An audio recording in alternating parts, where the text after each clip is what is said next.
Good afternoon. It is Tuesday, April 12th, 2022. It's the Tuesday before Easter, and I'm excited about this weekend's celebrations of Easter. We'll begin our Easter celebration with the outdoor Good Friday service at 6 p.m. this Friday.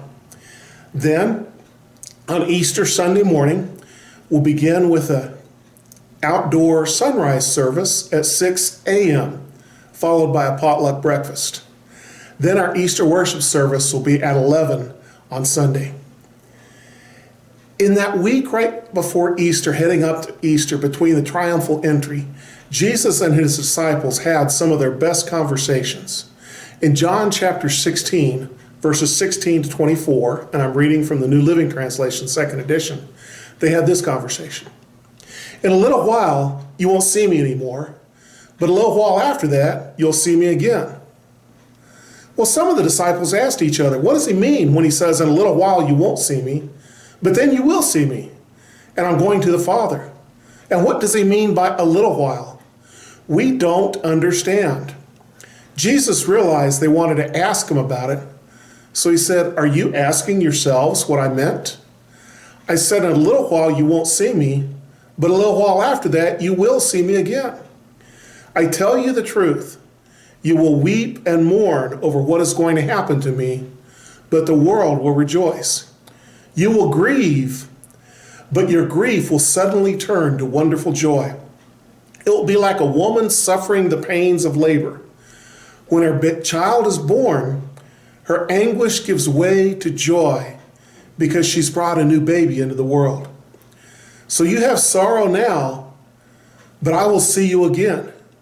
Then you will rejoice, and no one can rob you of that joy. At that time, you won't need to ask me for anything.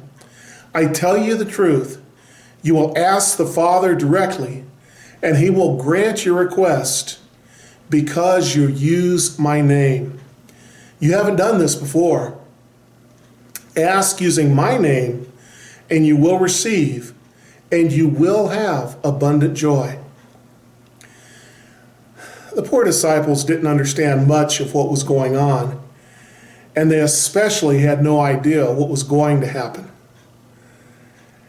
They just had the triumphal entry. Everything seems to be going well. Jesus is being recognized, and they're excited. And he's talking to them about grieving, weeping, and mourning. Well, then Friday came, and he was arrested and beaten and crucified. And they certainly understood what it meant to grieve, to weep, and to mourn. And it's hard to hang on to that promise of joy when you're grieving and weeping and mourning. See, one of the things the Bible teaches is that grief is for a season. Sadness goes away. We get this feeling like if we're feeling down, that nothing ever will get better. If we're having a hard time, it's always going to be that way. But here comes Jesus and keeps saying, in a little while. Well, they asked him, what's a little while mean? And he just said a little while. But what will happen in a little while? It will turn into joy. Sometimes we need to hang on to the joy, to hang on for that promised joy, even when we can't see it. And sometimes in the midst of our tears, it's hardest to recognize the joy that's coming. And then he makes a special promise about that joy. He says, no one can take the joy away. Oh, how precious that is. There are so many thieves of joy in our world today. But when we get that joy that Jesus brings, no one can take it away.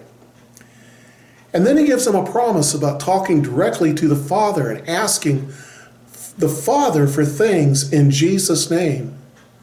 And when we understand that, he says you will have abundant joy. Not just a little bit of joy, abundant joy. how precious it is to recognize that the turmoils and troubles and griefs of this world are but for a season. But you hang on, because Sunday's coming, and we're going to have joy. God bless you.